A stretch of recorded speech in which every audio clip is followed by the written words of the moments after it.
सभी को मेरा नमस्कार। Welcome to my YouTube channel universe of logic. आज हम क्लास 12 के मैथमेटिक्स चैप्टर नंबर 7 इंटीग्रेशंस की कुछ बेसिक्स इंट्रोडक्शंस के बारे में जानेंगे कि इंटीग्रेशन के यूजेस क्या हैं, इसके एप्लीकेशंस को हम क्वेश्चंस में किस तरीके से अप्लाई करेंगे, इसके फॉर्मूलेस को हम किस तरीके से लिखेंगे, किस तरीके से क्वेश्चंस में अप्लाई करेंगे, इनके क्या क्या फॉर्मूलेस हैं, इसका एक्चुअल में मीनिंग क्या है, इसको क्यों इंट्रोड्यूस किया गया, तो सारी चीज़ें हम आज इस बेसिक इंट्रोडक्शन में जानेंगे। तो सबसे पहले डेफिनेशन क्या बोलती है, डेफिनेशन ऑफ इंटीग्रेशन। तो integration is the inverse process of differentiation, it is also known as anti derivative. Integration क्या है? Is the just inverse process of differentiation, मतलब जो भी हम किसी फंक्शन का डिफरेंशिएशन करते हैं तो उसका just opposite is the integration. अब डिफरेंशिएशन हम 11th क्लास में पढ़ चुके हैं कि अगर हम डिफरेंशिएशन ऑफ साइन एक्स करते हैं तो हमें कॉस एक्स मिलता है, अगर हम डिफरेंशिएशन ऑफ कॉस एक्स करते हैं तो हमें माइनस का साइन एक्स मिलता है, अगर हम डिफरेंशिएशन ऑफ टेन एक्स करते हैं तो हमें सेक स्क्वायर एक्स मिलता है, अगर हम डिफरेंशिएशन ऑफ कॉट एक्स करते हैं तो हमें माइनस का कॉस स्क्वायर एक्स मिलता है, अगर हम डिफरेंशिएशन ऑफ सेक एक्स करते हैं तो हमें सेक एक्स टेन एक्स मिलता है, अगर हम डिफरेंशिएशन ऑफ कॉस एक्स का करते हैं तो हमें minus cos x into cot x हमें मिलता है। तो ये सारी चीज़ें हम ऑलरेडी 11th क्लास में पढ़ चुके हैं, डिस्कस कर चुके हैं। सो अगर मैं बात करूँ इंटीग्रेशन क्या होता है, इंटीग्रेशन का एक्चुअल मीनिंग क्या हुआ, तो यहाँ पे देखते हैं कि अगर मैं डिफरेंशिएशन साइन एक्स का करता हूँ तो हमें कॉस एक्स मिलता है। तो integration is the just inverse process of differentiation. इसका मतलब अगर मैं इंटीग्रेशन करूँ कॉस एक्स का, ये जो सिंबल है, ये जो साइन है, ये इंटीग्रेशन को रिप्रेजेंट करता है, इंटीग्रेशन को रिप्रेजेंट करता है। इसका मतलब अगर मैं इंटीग्रेशन ऑफ कॉस एक्स करता हूँ with respect to d x तो मुझे क्या मिलेगा, साइन एक्स मिलेगा, जस्ट इसका अपोजिट। Integration of cos x with respect to d x तो हमें क्या मिलता है, sine x plus c, c यानी कि कांस्टेंट फंक्शन, सी यानी कि कांस्टेंट फंक्शन। वैसे ही सिमिलरली अगर हम डिफरेंशिएशन करते हैं कॉस एक्स का तो हमें क्या मिलता है, माइनस का साइन एक्स, माइनस का साइन एक्स, ठीक है। वैसे ही अगर मैं इसका इंटीग्रेशन करता हूँ तो sine x with respect to d x तो हमें क्या मिलेगा, ये माइनस यहाँ शिफ्ट हो जाएगा तो माइनस का कॉस एक्स प्लस सी। ये सी क्यों आ रहा है यहाँ पे, ये सी इसलिए आ रहा है, उसका रीज़न यहाँ देखते हैं। अगर हम डिफरेंशिएशन ऑफ एक्स स्क्वायर करते हैं तो हमें 2x मिलता है। यहाँ पर ध्यान दीजिएगा, अगर हम डिफरेंशिएशन करते हैं एक्स स्क्वायर प्लस 4 का तो भी हमें 2x मिलता है। Why? Because 4 is the constant variable, ये कॉन्स्टेंट वेरिएबल है, इसका डिफरेंशिएशन 0 होता है। वैसे ही डिफरेंशिएशन अगर हम एक्स स्क्वायर प्लस 8 का करते हैं तो भी हमें 2x मिलता है, because 8 is constant variable, the differentiation of this constant variable would be 0। और वैसे ही अगर हम डिफरेंशिएशन करते हैं एक्स स्क्वायर प्लस 6 प्लस 4 तो भी हमें 2x मिलता है, यानी कि चारों का डिफरेंशिएशन हमें 2x ही मिल रहा है। इसका मतलब ये चारों जो हमारे रिजल्ट निकल के आए, इस किसी भी एक चारों में से अगर मैं किसी का इंटीग्रेशन निकालता हूँ तो एक्स स्क्वायर तो मेरा फंक्शन मुझे मिल गया, बिल्कुल ठीक है, करेक्ट। बट इसके साथ कौन सा कांस्टेंट वेरिएबल जुड़ा हुआ है भाई, वो तो हमें नहीं पता। कांस्टेंट वेरिएबल कौन सा जुड़ा हुआ है, वी डोंट नो। इसीलिए किसी भी कांस्टेंट वेरिएबल को रिप्रेजेंट करने के लिए हम सी से डिनोट करते हैं, यानी कि सी से रिप्रेजेंट करते हैं। जो किसी भी फंक्शन के साथ जो भी कांस्टेंट वेरिएबल जुड़ा हुआ है वो सी उसको रिप्रेजेंट करता है। अब कुछ बेसिक फॉर्मूलेस के बारे में जान लेते हैं। सबसे पहले हम बात करेंगे कि why integration is introduce, why integration is introduce.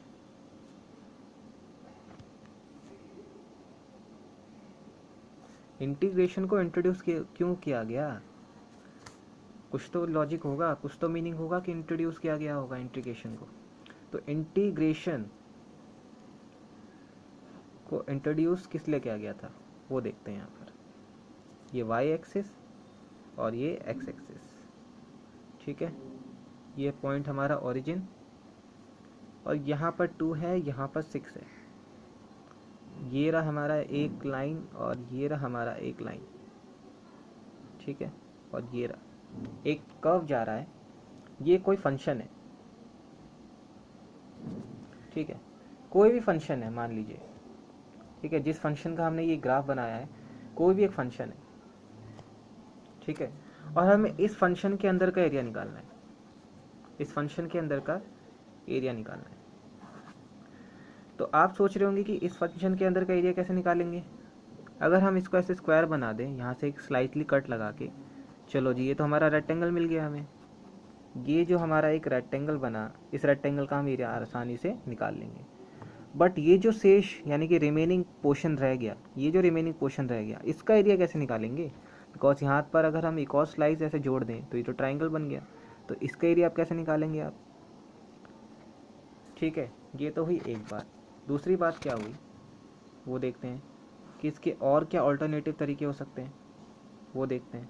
ये हुआ एक्स एक्सिस और ये हुआ वाई एक्सिस, ये ओरिजिन। अगर मैं फिर से वही ग्राफ बनाता हूँ तो ये रहा मेरा 2, ये रहा मेरा 6। फिर से मुझे इसी का एरिया निकालना है।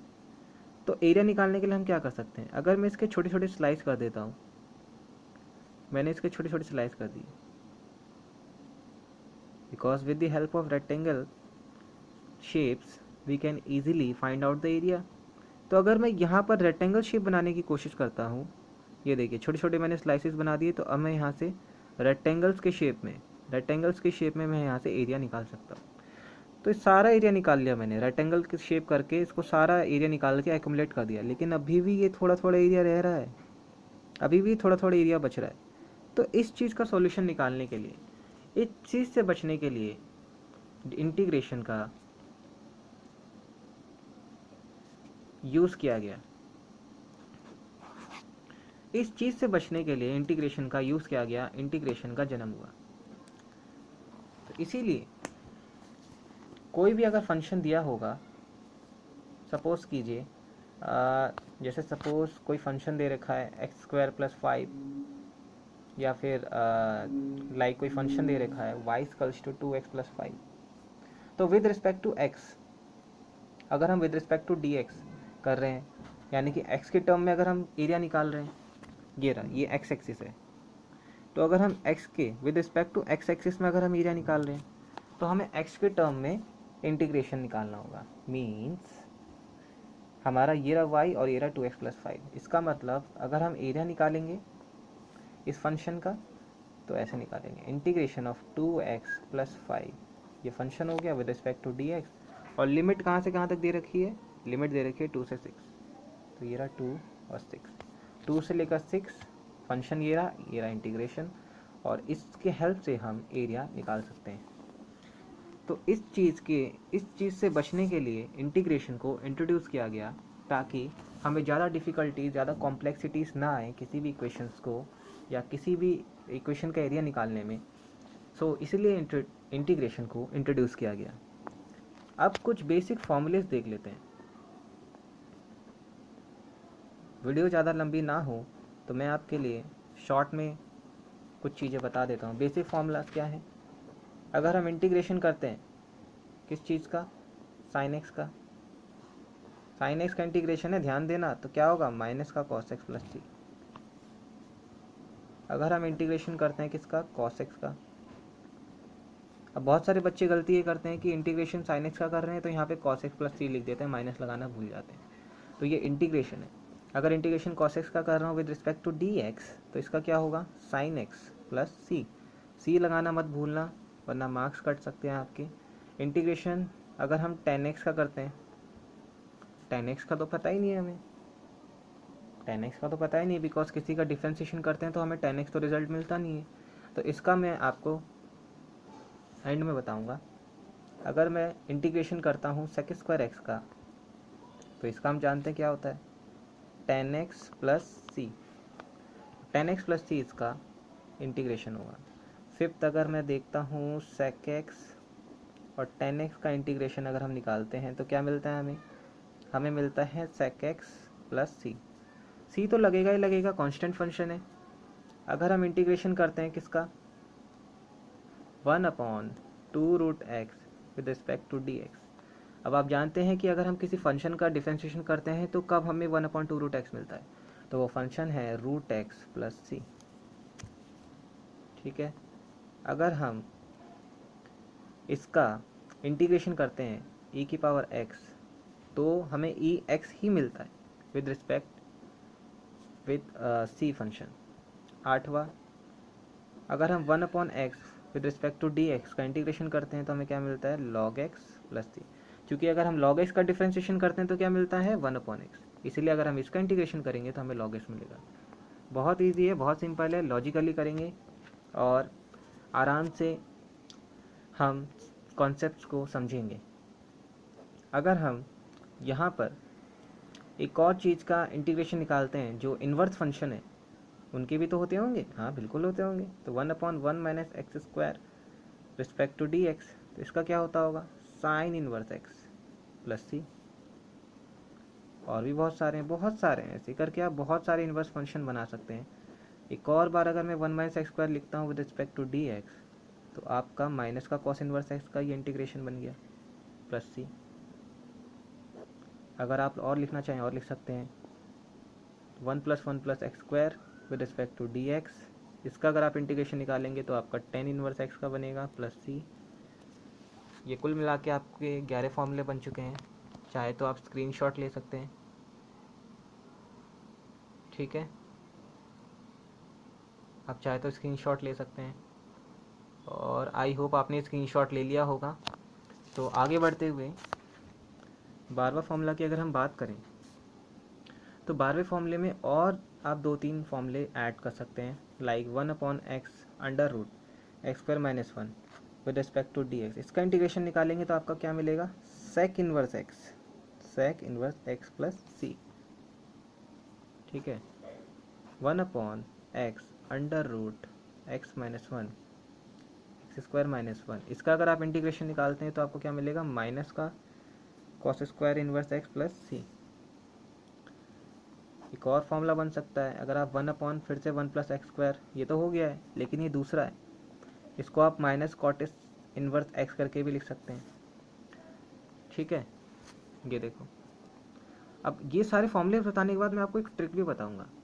उस ट्रिक को अगर आपने सही से समझ लिया तो आप इंटीग्रेशन भूलोगे ही नहीं कभी। इस तरीक़ों से आप और 1-2 फॉर्मूले हैं, अगर आप e⁻x dx का इंटीग्रेशन निकालते हैं तो आपको क्या मिलेगा, e⁻x और नीचे आपको मिलेगा log a प्लस सी।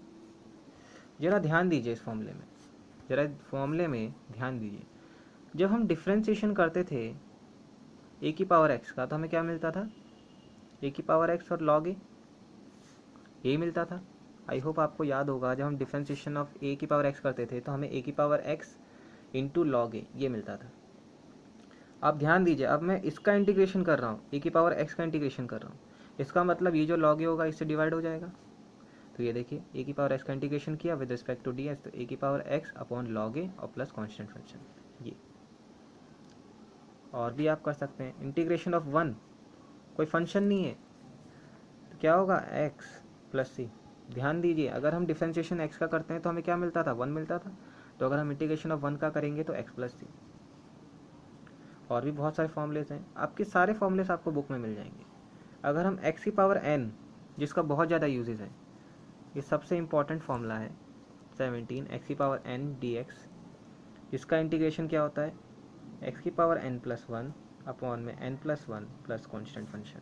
ये सबसे ज़्यादा यूज़ होने वाला फॉर्मूला है इस चैप्टर में।